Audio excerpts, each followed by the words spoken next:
Welcome to the UC Student and Policy Center. I'm Catherine Baker, Director of the Center and a proud parent of two Gauchos, go Gauchos, as well as a grad of Berkeley Law School. So I do, even though it's law school, I get to say go Bears. Thank you very much. And very happy to welcome you here to the first of our California Leader Speaker Series of 2025. This building that you're in today is a part of the university's very important public service mission to California. This is where we bring groups together for the public square, where we can have great debates and conversations like what you will hear today as part of our California Leader Speaker Series. And it's also where we really work hard to make sure the research, innovation, expertise of the University of California can be put in the hands of our policy leaders so we can be of service to them in the issues they're tackling for California and to the people of California. So thank you for being a part of that. Today's program is very much a big part of that. We've had great speakers as part of our California Leader Series. We've had Lieutenant Governor Eleni Kounalakis. We've had Controller Betty Yee, as well as Senate Pro Tem Tony Atkins. We finally decided it was time to have some guys. And so we are very honored to have the leadership from our legislature in the Republican Party. A Republican leader in the Assembly, James Gallagher, and a minority leader, Senator Brian Jones. Thank you very much. We also have... Thank you. That's right. We also have... No. We love our higher education partners. It's all good. All part of the master plan. So, and then we're very honored to have Lindsay Holden from Politico. You will know her as the person who, I believe, writes the Politico PM report, which free plug for you to make sure you subscribe to get that every day. But you also probably saw her when she was working, covering California politics and policy for Sacramento Bee. She has also been down at San Luis Obispo area and is a native Californian, but also grew up in the Midwest. So interesting combination there. I'm sure it'll affect all your questions. A little bit more of my voice. I have two personal stories to tell you about these gentlemen. The first is James. You can get their bios from anywhere and what their titles are. James and I came in the first class in 2014, the best class. I'm a former assembly member. I'm now a civilian. And sometimes when members speak on the floor on resolutions or causes that are of great interest to them, not a lot of other people are paying attention. What's really happening is everybody's talking and doing something else. But one day, James got up and delivered a speech in sign language. And the sound in the room was noisy and people were not paying attention. And I was sitting about 2 seats away, because I, of course, listened to everything you did, and saw what James was doing. And he was raising awareness for people who are hearing impaired, because his brother, I believe, is hearing impaired. And yes, two brothers. And he delivered an entire floor speech in sign language. And very quickly, members paid attention and realized they have a colleague that when he raises the mic, he's trying to make a good impact for California. Members listen when you raise the mic. So there's your personal story, number one. I think Brian is a little concerned it's not going to be as distinguished, but it is. When members speak on the floor, when you go to the floor, you already generally know how you're going to vote on something. And rarely does a floor speech change or determine how you might vote. Well, in 2015, I believe it was, there was the last time the MCO tax reform was put on the docket for the legislature to do. I was not sure how I was going to vote on that when I went to the floor. I was really torn either way. And Brian Jones, who was just a lowly assembly member on the green carpet, now a senator, got up and gave a speech, and I heard that and I said, of course I'm going to vote for this tax decrease for Californians and tax reform. He quoted Milton Friedman. I'm a sucker for Milton Friedman. And after that, constituents that were in the gallery up above said, there was that guy down there who's got Ronald Reagan. He looks just like Ronald Reagan with his hair and everything. So Brian Jones' remarks on the floor changed the way members vote. So you've got two great leaders in California who have an impact in the legislature. And that's it for me in speechifying. I'm now going to turn it over to Lindsay and you. Thank you for coming. Awesome. Thank you so much for...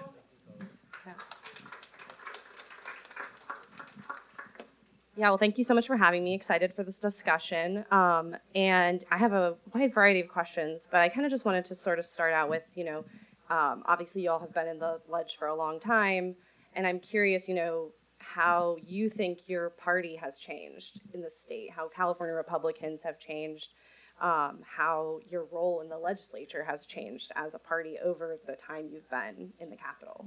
So I guess we'll start with you, Senator. Well, since I've been there the longest, so I was originally elected to the Assembly in 2010, and you all may remember that was the year of the Tea Party around the rest of the country.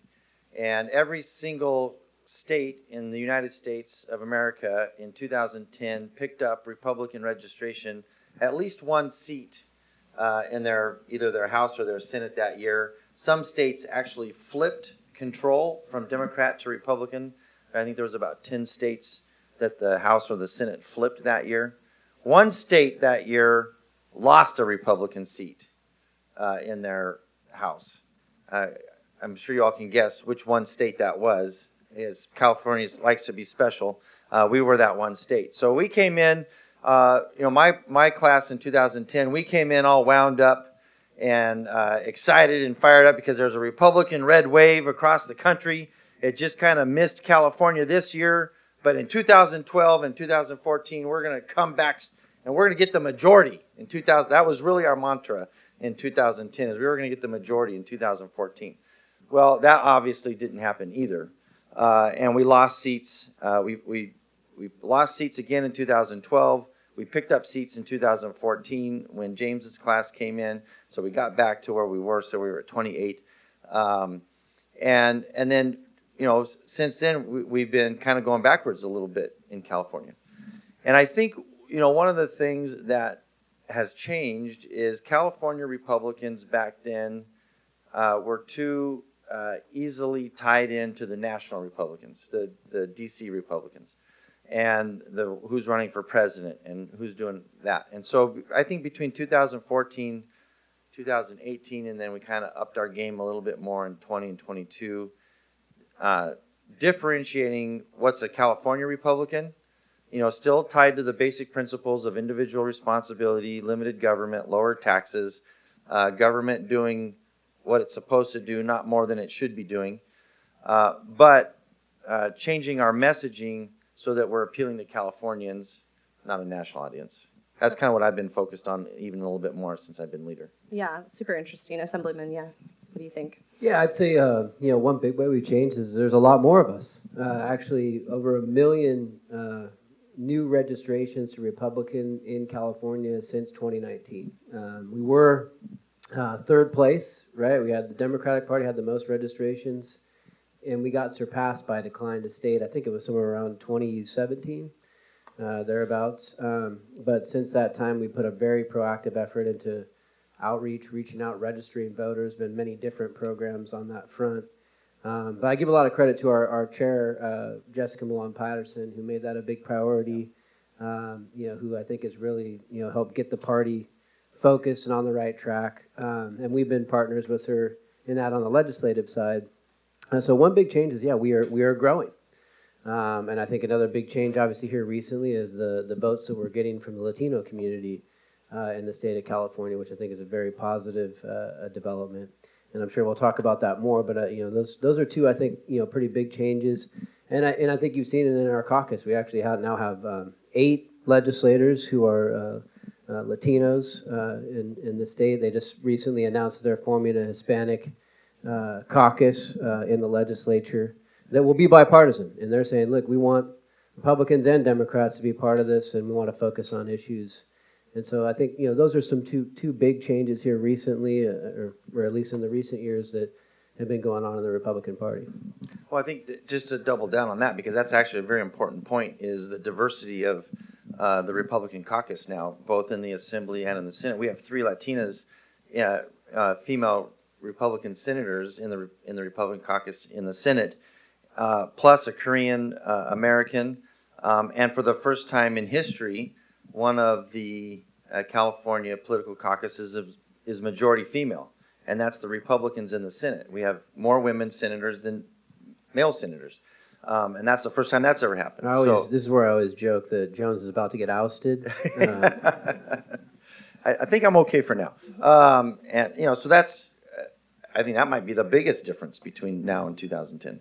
Yeah, I thought it was interesting what you said about having to think differently about California Republicans versus national Republicans. Why? Like, can you explain that a little bit more? Well, look, I'm very conservative, and those issues are important to me personally. But I, recognize that in California, we have an economy that really the state legislature, we can talk about the culture issues, we can talk about, these far right or far left issues, whatever. But most Californians live in the middle. And as we've watched the Democratic Party kind of, purposefully move a little bit farther left and bigger government, they're leaving working Californians behind. And so as Republicans, look, I grew up in a labor home. My dad was a journeyman carpenter. My grandfather was a union iron worker. My great-grandfather was a union railroad engineer. And so we've seen an opportunity, I think, to be the party of the working Californians, the ones that are struggling and trying to make it here and stay in California. I moved here in 1978 when I was 10, because my parents saw opportunity in California. And so as we've focused on those economic issues and we've focused on lifestyle issues that are important to all Californians, I think that's what's helped us gain 1 million more registered voters over the last 8 years. Yeah, and I'm curious, Assemblyman, maybe you could take this one. Can you talk a little bit about your role in the Capitol? Obviously now, the Democrats have a super majority. Sometimes you all function as the antagonists, I guess, but, how do you view your role? Loyal opposition, I like to call it. Okay. Well, one, I would say, look, California has actually always played a really key role in Republican politics. I mean, going back to Reagan, Kevin McCarthy, who was the Speaker, of the House, longtime, California politician and very influential in Republican politics. So I think, we feel a very strong connection, I think, as Republicans and Californians, to sort of that legacy of leadership. We've been in the minority, right? And but I see my role as hey, we need to bring a perspective to the policy process that represents a whole lot of people, millions of people in the state of California. We have actually, I believe, we have the most Republicans in California of any state in the nation. So we bring, not just a partisan, but all of our constituents that we represent, millions of people. We try to bring that perspective that maybe isn't really being considered, right? And I think in any, democracy, any republic, it's very important to have those, that diversity of input and consideration, and that when we get too far down the road where we're only, where what was it Patton said? Hey, if everybody's somebody's not thinking if we're all moving and thinking in the same way, right? It's so. I think there's been a lot of that in California for far too long, and I think that also explains some of our present problems. Is that we weren't considering some of the other input considerations that we've been talking about for a few years. So I see myself as someone who helps bring that voice in an organized fashion, and that also is providing solutions that we think could be a better way forward. One of those is in the area of environment. I think one way that California, maybe Republicans are a little bit different is I think we always have been very focused on the environment. And a lot of our conversations have been when you talk about climate change, we think there's actually a better way to address emissions in a way that's not as draconian, that's not as expensive, as we've seen. Right now we're doing a lot of things that are mandates that are very costly. And then we have these catastrophic wildfires that put millions of metric tons of carbon in the atmosphere and obliterate, any gains that we've made, right? We think that, for instance, forestry management should play a much bigger role than it has been in the carbon and emissions discussion. So those are, we could go into a lot more, but I think that's an area where we have really, I think, been a voice of, hey, we think there's a better path forward in California, and that our issues and our ideas should be considered as well. You really teed me up nicely for my next question, actually, because I wanted to talk about the wildfires. Obviously, when you think about the legislative session, I think things totally changed after the devastating wildfires in the LA area, and it kind of brought national and state politics really close together. And I know Obviously, right now, a big discussion in Congress is about wildfire aid for California, potentially attaching strings to wildfire aid. I know you, Senator, have said you're very against that. I know last time I think I talked to you about this, Assemblyman, you maybe were open to it, and I'm kind of curious to ask you both again. Maybe you disagree, maybe you've changed your opinions, but what do you think about that? Well, I look, one of the things that's very I don't know if disappointing is the right word, but unfortunate, is that it takes an event like the LA wildfires to get Sacramento to pay attention. My district, I represent the rural parts of San Diego, so 2003, 2007, we had major wildfires through my district. 2017, a repeat. So in my district, over those 3 big fires, I'm just pulling a number that from memory, is about 3,000 structures. James has been through the same thing with the Paradise Fire and all of that, and we've been screaming for 20 years, even people before me, about these reforms that we need to make in California on CEQA, brush management, water, all these issues that are coming up right now. In fact, the Senate Republicans, we put out a press release 2 weeks ago showing all of the bills that we've brought to the legislature that would have addressed these issues and made the wildfires in LA, look, they're going to happen. The choice we have is, can we make them less bad? And we do have the opportunity to make them less bad. And just look at LA. Somebody in LA made the decision to not have water in the fire hydrants. So that's not a wildfire situation. That's not a natural disaster. That's a human being making a purposeful decision for whatever reason to not have water in the fire hydrants. Fire hydrants are literally being stolen by people in those areas. Somebody's making the decision not to enforce those laws to prosecute those people for stealing those fire hydrants. There was water, one of the reservoirs that's a key supply of water to that area was empty. That wasn't a wildfire situation. That was a human being or a group of human beings or a panel of human beings, somebody making that decision to empty that reservoir and not refill it. Those people need to be held accountable for making those decisions. And I don't care if they're elected officials. I don't care if they're Democrats. I don't care if they're Republicans. I don't care if they're not registered to vote. Somebody made those decisions, and we need to find out who it was, and they need to be held accountable.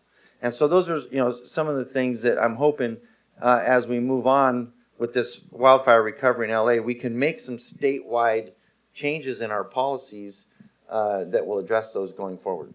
Oh, with the strings on the aid. Yes. So I'm sorry, I didn't mean to evade your question.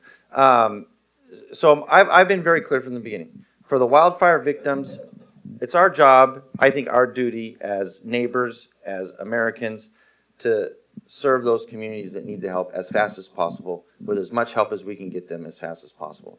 Down the road, as the state is looking for more federal help on infrastructure construction, reforms of building practices, whatever, then I think it's totally appropriate for the federal government to expect California to examine their policies and make changes where they need to be made and that are based on science and based on results that we've seen. We have a lot of experience in this in California now. We should be coming to the table with real policy reforms that are effective. I think we need to kind of parse out like what we're talking about by conditions. I don't think really anybody's talking about the conditioning immediate relief, for victims, for people who are immediately trying to recover in the aftermath of these fires.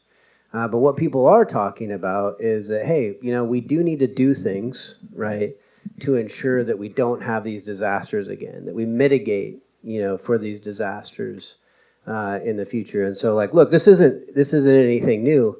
And the hurricanes in Florida, afterwards, they had requirements about building higher, about having to elevate, structures and things like that to help mitigate the effect of hurricanes that are still going to happen, right? And the biggest thing here in California, and I've been talking about this for 10 years, is, we've always dealt with fire. That is actually not new. California's had wildfires throughout its history. It's also had floods throughout its history. But what we have not been doing is doing anything to manage vegetation. Now, in the Sierras, that's talking about forests, and it's talking about underbrush, small trees, dead and dying trees, beetle-ridden trees.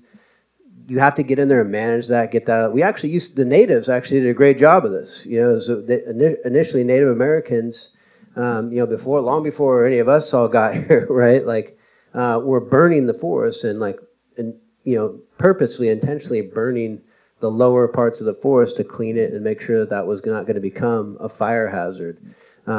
What we have is fires that become catastrophic because we haven't been doing that management and we haven't been doing it in earnest. And we keep kind of going up with the funding and then down with the funding, and then we don't do the one thing that we really need to do, which is have clean CEQA exemptions and streamlining so that you can get in there and do the projects. We've been saying that for a long time. I don't think there's anything wrong with saying, hey, going forward, you need to do that work, and it's actually the federal and state government that need to do that work so that we can be safer, from fire. The other thing is, who else is talking about conditions? Gavin Newsom. He might not be saying it. He may not be saying that word, but he was just on national television saying we cannot rebuild the same way in LA. He said that. What does that mean? I'm really curious, and I think these are the questions. Are you saying that people can't have gas appliances, in their homes when they rebuild, that they can't use natural gas anymore? Because that has literally nothing to do with these wildfires. I'm sorry. Banning leaf blowers and banning gas-powered vehicles is not going to stop wildfires, right? Even, just think about this for a second. Even if tomorrow we went all electric everything, how long until the climate changes back? Right? I mean, every scientist is going to tell you it's not like you're going to change the underlying conditions that are causing these fires. We still have drier conditions. We still have more water coming at once, right? And you have to start doing the things that actually mitigate for those facts, right? And so I want to know what Gavin Newsom is talking about when he says LA is going to be 2.0. We're going to, what are the things that you're going to require victims to do as they're trying to rebuild their lives? And I think that is a question that, he really needs to answer. And right now, there hasn't been a whole lot of specifics on what he's talking about.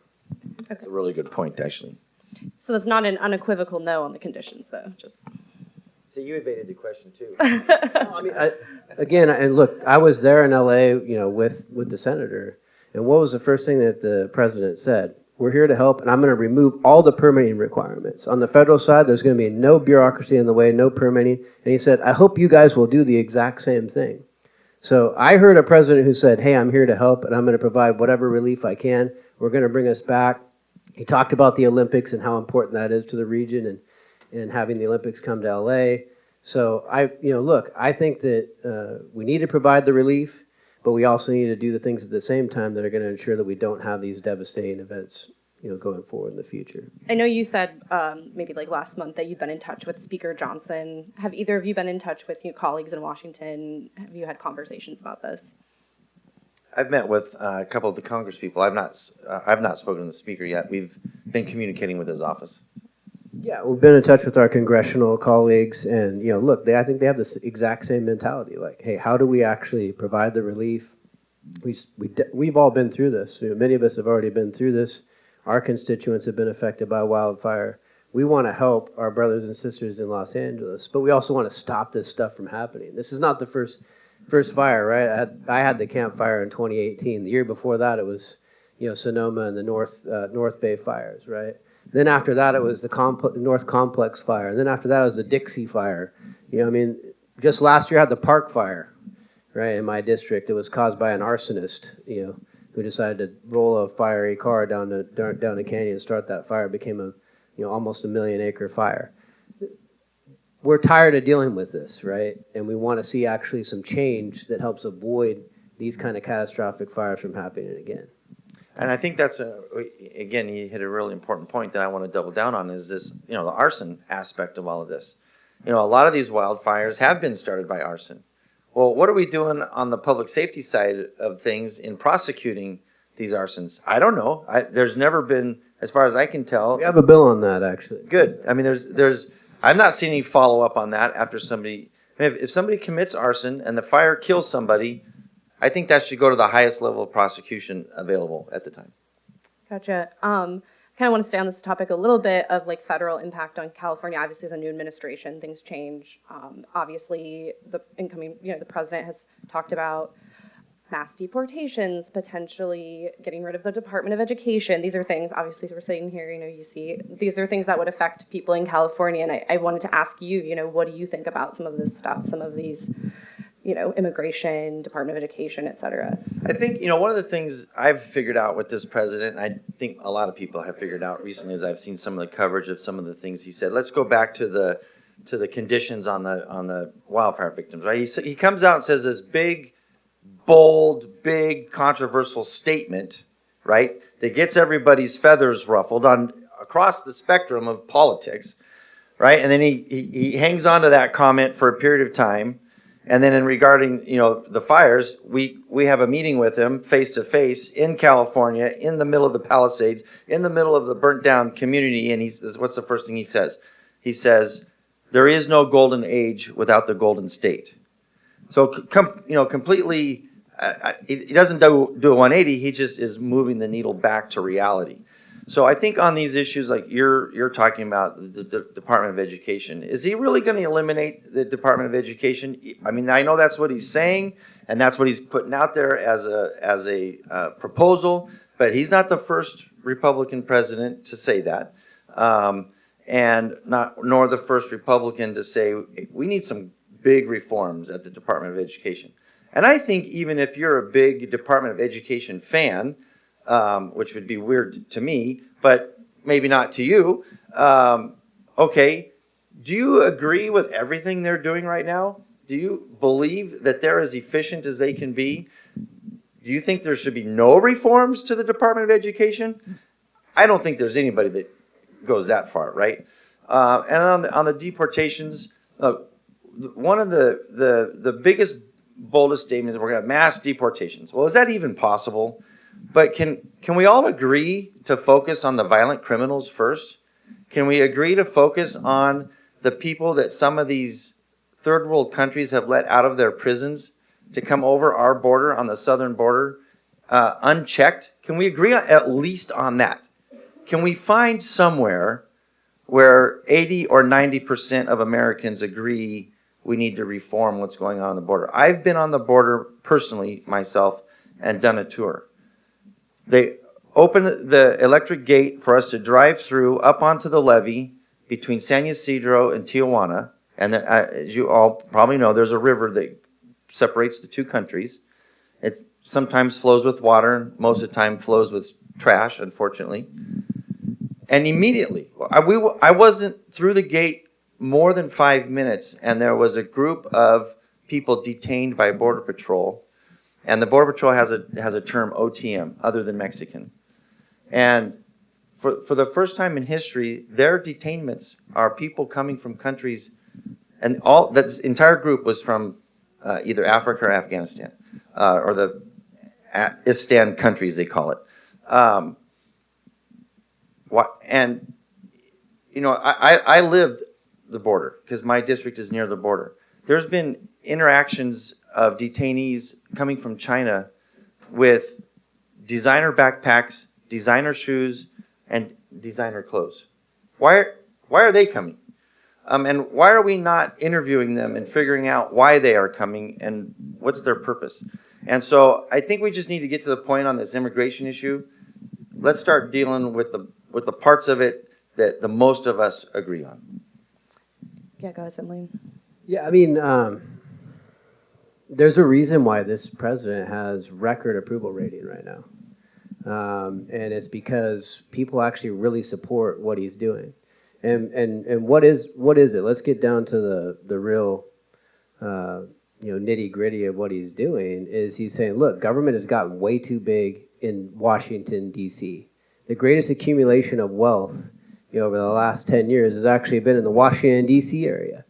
Because that's where all the focus is. And for those of us in the room that are educators or are students, do you think that more and more people employed at the Department of Education in Washington, D.C. is helping you educate the future, helping you get a better education? That money, to me, a lot more of that money should be getting down to the localist level. It should be coming in those classrooms. I talk to teachers all the time who they can't even buy supplies for their students in their classroom. Meanwhile, there's people making, six figures, too many people making six figures in Washington, D.C., doing something that's supposedly related to education. And I'm sorry, but we do need to make some major reforms, and that's across the board. And that's what DOGE is about. Is like, look, where are you spending this money? And are you spending it in a way that's helping provide for the betterment of the American people? Or is this waste? Is this money that would be better spent down at the local level? We should all want that. I don't want my taxpayer dollars concentrated in Washington, D.C. I want them getting down into my classrooms. And I want them helping out with the needs, the infrastructure needs that we have right here. We have an aqueduct that's falling apart. It used to be one of the world wonders, really, in terms of how we moved water, from the water-rich north to the south, right? It's literally falling apart. It's, subsiding, right? And so we can't put as much water through the aqueduct. You think we should be putting some investment, some money into that vital infrastructure? Yeah, absolutely, we should be. Right? Maybe we can turn the high-speed rail into an aqueduct. And look, and we need to make decisions about, where is our money best spent? So look, I think a lot of people like that he's finally asking that question, because for far too long, people just kept the status quo in place. And that means a lot less money coming to you and staying in Washington, D.C. That's a big issue. On immigration, the reality is he is focusing on the criminals. He's focusing on people who are committing crimes against citizens and the immigrant community, by the way, who are committing human trafficking, drug trafficking, into our country, bringing fentanyl into our country. That's what he is focusing on. And they said that from day one. And everybody should be able to agree that, yes, we should do that. And under a very failed Biden administration, we allowed millions of people to come into this country completely unvetted. We have no idea. You go to the border and they will tell you exactly that. They only can tell you who they've caught. You know how many gotaways there are? There was millions of people who literally came into the United States. We have no idea who they are. We don't know if they, we don't know where they are in many cases. Children, that is a huge issue. A lot of children who we don't know where they are. There has been no accounting of where those children actually went, right? This is a big issue. And so putting the focus on that and saying we need to get to the bottom of that, a lot of people approve of that. And I don't think that should be controversial at all. And when we talk about, the many millions of illegal immigrants that are in this country, I've also heard the president talk about dreamers, that we should do something about dreamers. I've also heard the president talking about, people who work, in vital industries in this state. So, but let's be real. We know that the focus of his initial efforts has been on, criminals and those that we cannot account for, and that we need to actually have an enforced border that makes sense, and we have to be safe. We have to ensure the safety and integrity of our country. Yeah, I guess, the interesting thing that is the message that they're going after criminals first. However, still has an impact, a chilling impact on, you kind of alluded to the workforce, a large undocumented workforce in California. Mm-hmm. People being really scared, afraid to go to work. Is there a way for them to balance, going after the folks you're talking about, but then also maintaining California's workforce? Well, I think part of it's the media needs to take some responsibility here too, right? And you've got to what are you watching? What are you reading? What are you listening to? What bias is whatever media outlet you're paying attention to coming at you from? And this is actually in some of my closing remarks as well. But for the workforce, I understand that, and I think you just gotta, if you're in that situation, be hyper vigilant in paying attention to what is actually being done, through these enforcements. And then, okay, is this going to affect me at my workplace or not affect me? I think for the most cases, if you're not a violent criminal here in the United States illegally, you're not the focus right now, and I hope never. And so, again, you got to read past the headlines on a lot of this stuff, I think. Assemblyman, yeah. First, I also want to point out, who was the one that carried out the raid in Bakersfield? That was the Biden administration. The Biden administration went in there and was going after farm workers, right? So let's be real about like who was doing those types of raids, right? And now the difference with the Trump administration, who is hyper focused on criminals. And again, I'm just going to underscore the triple score this point. Like we should all agree that criminals, people who are committing crimes against people in this country, should be sent back home. It's very simple. And that's not just James Gallagher, Republican leader in the Assembly. That's Eric Swalwell, right? Congressman. 70% of Californians in a poll. That's a Democratic congressman who's certainly no conservative, saying that. That's a lot of Democratic. But why can't Democratic electeds in our state simply say that?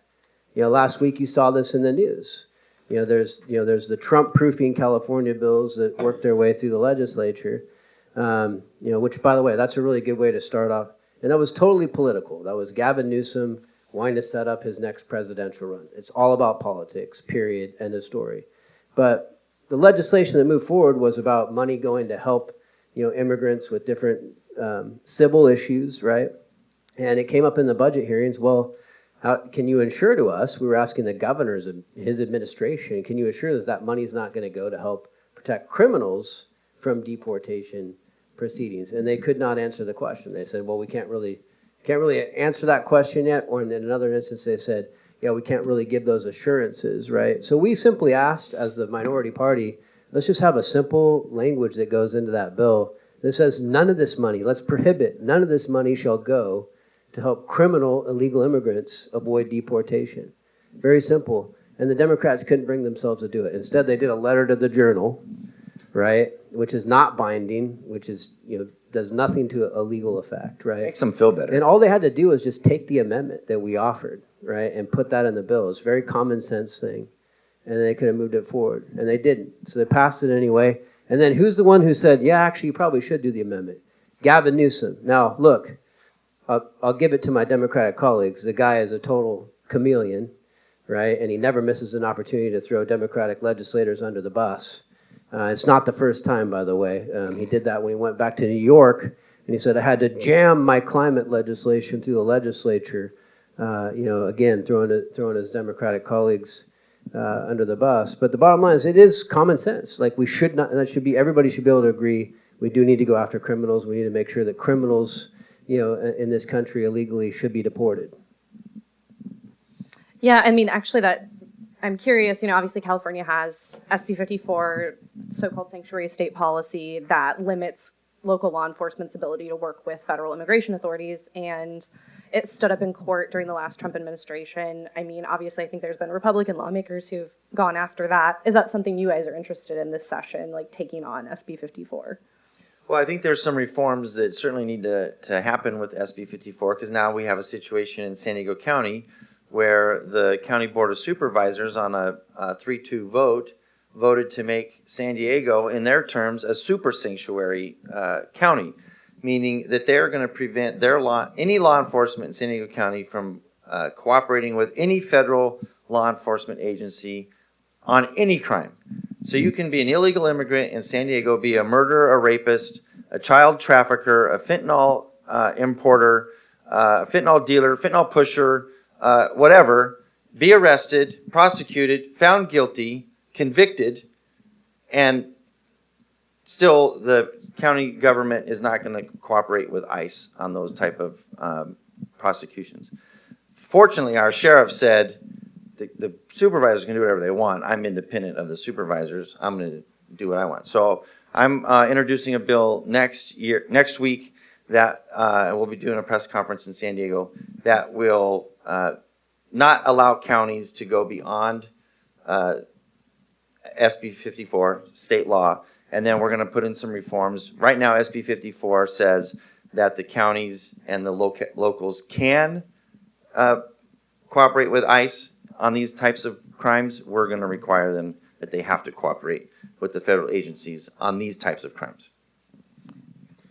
Yeah, go ahead. Yeah, I mean, SB 54 is extremely flawed policy. We called it out back when it was passed initially, and at the very least, I think it needs to be reformed drastically.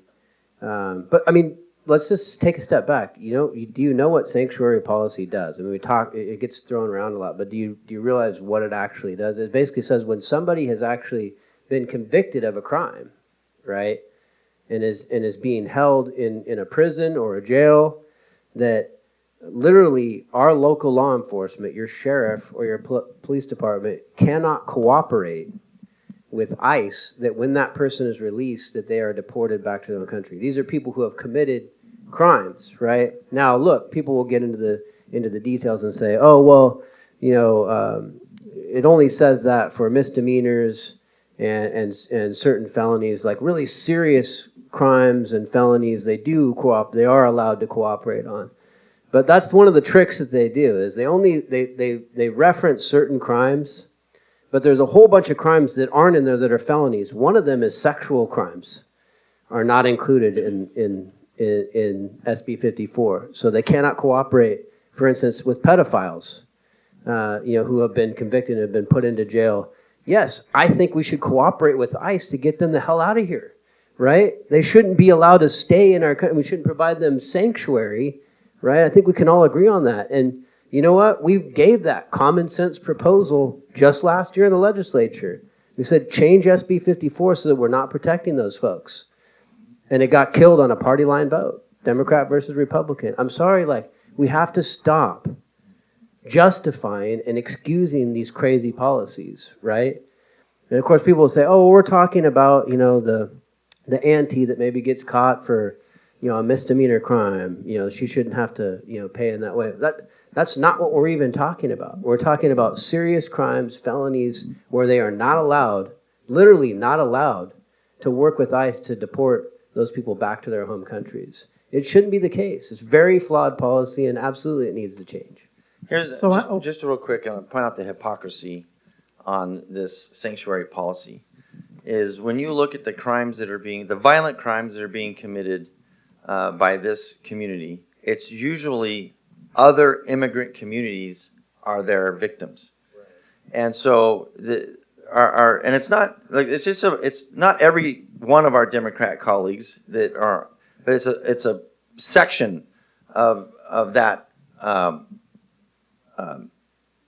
party that are sold out to this idea, and they don't take the next step to look at the hypocrisy of their policy, that little boys and little girls from these same countries are the victims.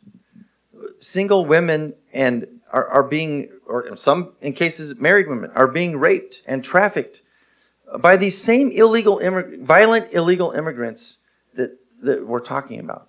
And I think we got to look at that and be real about when you're going to propose a policy.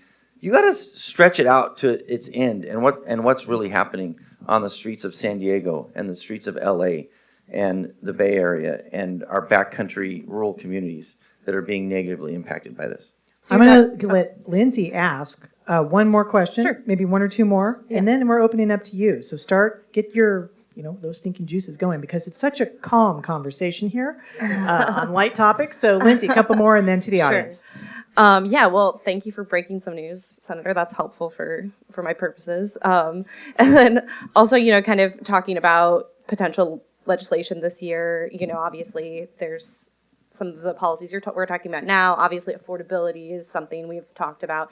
And I know, you all have some frustrations with the Democrats around that, but are there any specific policies that you all plan to pursue this legislative session around those issues? I'll give three real quick for me. One is I introduced SB 2, which is to repeal the California Air Resources Board regulations on the low carbon fuel standards that they voted on 3 days after the election. Why didn't they vote on it 3 days before the election and let the voters have a voice in what they think about those policies?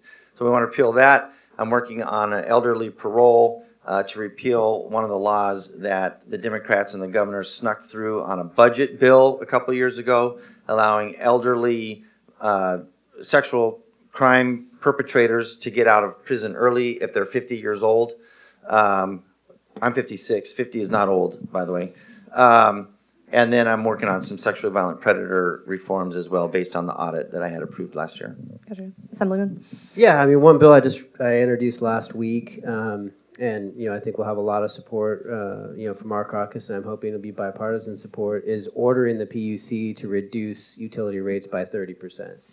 And I'm taking this out of, it's actually modeled after AB 32, climate policy, right? Where we ordered CARB, to reduce emissions by a certain amount, at first it was by 2025, I think it was, and then we moved to 2030. But ordering our agencies to do something that I think is drastically needed in our state, right, which is to reduce our utility rates. They're far too high. They're killing family budgets, not just in my district, but, statewide. And the reality is there's a whole lot of stuff that goes into your rates that has nothing to do with delivering power to you. And we should be looking at that, reviewing it, auditing it. There's a lot of costs that are claimed, during the rate making process that the CPUC should be going back and reviewing and auditing. And if those costs don't match up, we should see the savings on our rates. So this is very much can be done. There's a lot of subsidies built into our rates that I think we should be looking at. All of those things so that we can say, look, we're trying to reduce, what is a huge cost to a lot of Californians. I'm hoping to push that through and get that and give that much needed direction to the PUC. Right now, what are they doing? They approve every single rate increase that comes to them. I don't think they've disapproved one. There were 6 PG&E rate increases last year. All of them got approved. And my constituents keep paying the price. And I'm sorry, but I don't believe that they need to go up that high based on the realities of delivering power to people every day.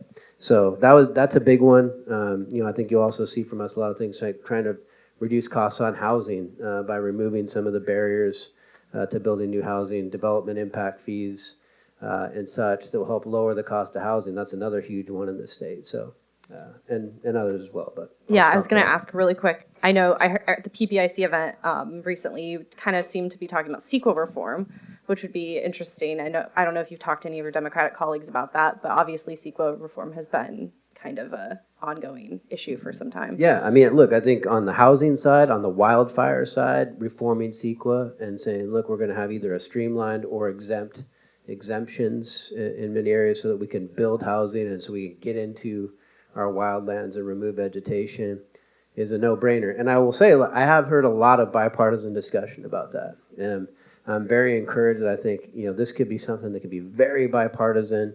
I do hear my colleagues talking about it on the other side of the aisle. And so my hope is that we can really get somewhere on that front.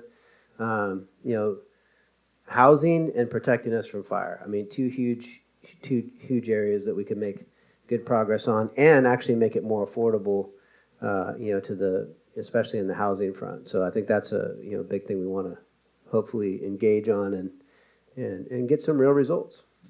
Gotcha. I think we're going to open it up. All right, I'm going to open it for questions, and if nobody has one, and I know their brains are going, I've got some of my own plants for myself. But first of all, I want to highlight that being 50 is not old. I want to underscore that. Thank you. From Senator Jones. Yeah. Wise words. A couple questions. I'll bring the microphone around to you if you have a chance. And okay, we got them right here. All right, I'm going to ask one before we let folks go. As Senator, before we give you a chance to have some closing remarks too. As the senator mentioned, and when James and I came into the legislature together in 2014, there were 28 members of the Republican caucus. And now, your colleagues on the other side of the aisle don't need 2 Republican votes to pass something. What do you see are the number one opportunities for you to work with your colleagues in both chambers on a key issue? There's a lot of small issues that sometimes are naturally bipartisan, but what do you see are the greatest opportunities for bipartisanship? That's something that's important in leadership. Well, I'm going to correct your statement just a little bit because sometimes they do need our vote. Oh. So believe it or not, there are some Democrats on the other side of the aisle that we do work. I work well with all of them. All of my colleagues in the Senate, I can go to dinner with them. I can sit down, do a trip, take a, whatever. They're all decent human beings. We just adamantly disagree on some policy things. But a certain segment of my Democrat colleagues, we agree on a lot of things. And they actually I agree with them more, or they agree with me more than some of their own colleagues in their own party. So sometimes they do have to come to the Republicans and say, hey, I got this idea. I want to get it out of committee. Can you guys help me? Can you vote for this? Can you talk to some of my other Democrats? Sometimes I have a better relationship with a Democrat colleague than the Democrat author of a bill has with their Democrat colleagues on a committee. And I'm able to talk to that person and say, hey, this is a really good idea. There's obviously the conversation is more robust than that, but and persuade them to let it get out of committee and continue to be worked on. Same thing on the floor. There's times, back to your point, where I've given a vote in a speech in support of a Democrat bill that some Democrats weren't going to vote for, and because there was a number of us in support, like, okay, well, we give them cover, I guess is a good way to put that. And a lot of them, to their credit, really do want to be collegial. And a lot of their stuff, they will come to us and say, hey, I want this to be bipartisan. Will you guys sign on to this? So there are situations where that happens. And I think in public safety this year, we're going to have a lot more. I'm hopeful still. I haven't been proven wrong yet, that we're going to be able to get some good stuff done through public safety this year that we haven't been able to do in the past. Great. Leader Gallagher, can I ask you to weigh in on that one? Yeah, I'd say, public safety, wildfire, and housing. I mentioned those earlier. I think those are all areas that we can find some hopefully some bipartisan agreement on. We got to implement Prop 36. Prop 36 passed almost 70% of the vote because, again, it was a very common sense thing. Like, no, you shouldn't be able to just steal and have no consequences happen to you whatsoever. Like, that's not a good policy, and that's why we had rampant theft up and down the state, right? And so, finally, it was another great role for the Republicans to play actually in the legislature last year because they were trying to thwart that. They were trying to get people to force them, leverage them to pull that from the ballot so you all wouldn't even be able to vote on it. Or they wanted to put an alternative measure on the ballot to say, oh, you should vote for this instead of that one. What we called poison pill amendments were put into bills that were bipartisan, that we actually all agreed on public safety. And they put in that bill, yeah, but if this bill if the Prop 36 passes, this bill will go away and not be law anymore. That's the kind of games they tried to play last year. The governor. And because Republicans called them out and drew the spotlight on it, we stopped it in its tracks. It didn't happen. Prop 36 went on the ballot, passed with 70% of the vote. So now we got to implement that. And one of the things is, hey, we are going to need, beds for people. And hey, when you throw people into prison, or jail, right, they have to have a place to go. But also, there's a drug component to this because we know a lot of what happens here with these crimes is that people have a drug problem. We'll say, hey, look, you're going to go do time, but you won't do time if you actually agree to go into drug rehab. And we have a lot of programs, but we need more, right? And we need to invest in that. We actually used to have this a much more robust way. We had drug court, and it worked really well. That when we passed Prop 47, the reason why a lot of that went away is because there was no incentive to go into drug treatment anymore. Why? Because then when you got picked up for committing a crime, that people knew like you weren't going to do time. There's no room for you at county jail, so they're not going to put you there. You get a citation and release. So what's your incentive to go into drug rehab? There isn't, right? Like, oh, hey, would you like to go into drug rehab instead? No, I'll just get out. Now, because there is real penalties for crime again, there's the incentive to get into and actually do something about your drug treatment problem. But we need to invest in both of those things to implement Prop 36. That should be a bipartisan thing, and I really hope that it will be.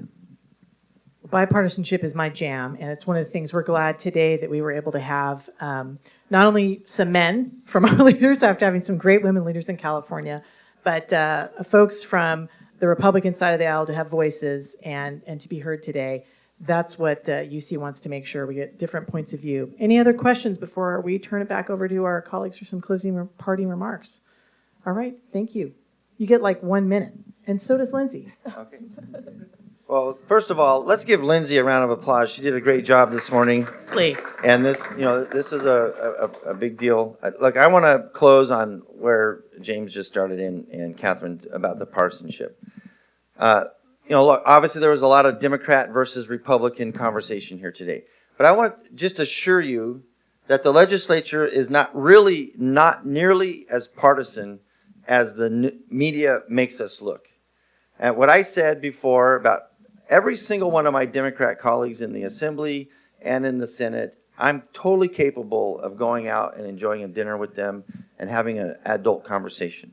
And the reason I share that with you is, one of the most mature things we can do and patriotic things we can do as Americans today is kind of just take a step back from the national narrative that's happening on the 24-hour news cycle. And whether it's Fox News or CNN or MSNBC, whatever it is, don't let that ruin your relationships. I would encourage you to build constructive, robust, and even hard conversation relationships, especially with your family. And if you're crossways with your grandma because you watch one national news and she watches a different national news and you don't agree on the national news, just don't talk about it. Love your grandma. There's no reason for families to be coming apart over this stuff. We don't come apart in the legislature over this. Don't come apart. So to make my point, this morning I just looked up real quick the headlines on Fox News and MSNBC. And they're both talking about the administration and DOGE, right? The Department of Government Efficiency, right, which we do need in California. So if you watch Fox, one of the things that kind of keyed me in on this is I was watching Fox when I was back in D.C. for the inauguration. And one lady on Fox is just going on and on about the president. And she said this quote, "This president's done more in 4 days than the last president's done in 4 years." That is an irresponsible comment for a press person to make, period. And then on the other side, they're saying at CNN and MSNBC, Donald Trump's going to start World War III. Well, if he was going to do that, he would have done it the last time he was president. Right? That's also an irresponsible comment to make. And we all get caught up in this. And then we get mad at our grandma. So, administration and DOGE. Fox is saying it's secured for future generations. CNN and MSN, it's uncertain. Fox is saying it's efficient, responsive to the people. MSNBC, CNN saying we have concerns, it's disruptive. Fox is saying it's eliminating waste. Dems are freaking out. CNN and MSNBC is this is not good for progress. REAPs are not working to protect Americans. Am I making my point? Senator, I didn't know you Yes. were such a media commentator. I had no idea. I'm sorry. She did say 1 minute. So I took his time. He doesn't have anything else to say. Great point. All I'm saying is don't get mad at grandma. Don't I'm get used mad to at your it. aunt and uncles. Let's all have do what we need to do, but not get tied up in all of this. Thank you. Excellent points. And on the Senate, they don't have any time constraints, so it's all good. That's right. Those senators, those senators can talk a lot. All right. Yeah. But no, it's a good point. It's a good point. And don't get mad at grandma. All right. That's a good point. But I think it's, polarization is not good. But disagreement over policy is a good thing. And I think that's what we need a lot more. And I did butcher the Patton quote earlier. It was actually, if everybody is thinking the same, somebody is not thinking, right? And I think that's kind of been what has gone wrong in California, is we've just kind of gone down one ideological path and really had no consideration for anything else. And look, it's not working very well. I think everybody can kind of admit that. Homelessness, it hasn't worked. What we've been doing is not working. When you look at Wildfire, obviously that's not working.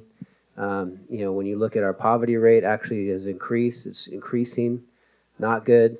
When we have people, young people and young professionals leaving the state, our future talent, workforce, innovation leaving the state, not a good situation, right? So we do, and look, is it getting more affordable to live here or less? I hear from everybody how hard it is to pay all the bills, and that's a big reason why people are leaving. So we actually have to do things to make things more affordable. But here's the thing: you're not going to do it doing the same old things. And so for my colleagues on the left, I have good relationships with, they're good people, but we do need to admit that our policy has to course correct in order to address these things in a better way. And so that's what we're really going to be working on this year, and I'm hopeful that we can get there. In the time that you had left. Thank you, Lindsay. Any parting comments? We're happy to have Thank you here. you all for joining us. Thank you for this conversation. I do write the Politico California's Playbook PM. Subscribe if you want to. And yeah, thanks. Yeah. Subscribe to our newsletter. We'll have a fancy QR code someday, but there's our email. And I want to thank you. Next week, Lithium Valley and the opportunity that it presents for California. There's also a book signing opportunity here. You can be participating in that. And March 19th, former Speaker Antonio Villaraigosa and, well, also former Mayor of Los Angeles. I think he'll have something to say. Thank you for providing your time. Social media handles real quick? Yeah. Oh, that's right. Fun facts. So my social media is SEN Brian Jones, Instagram, Twitter, Facebook. Which is the number one SEN Instagram of Number one on Instagram. of a California legislative legislature. members. California So tone. legislature. You can decide what the metric is. And James is number one on Twitter. number one on Twitter. It's a trick question. I don't know it offhand. You can't do that to a member. Assemblyman James Gallagher on any of those handles. Let's thank Go our check it out. guests and our moderator. Thank you.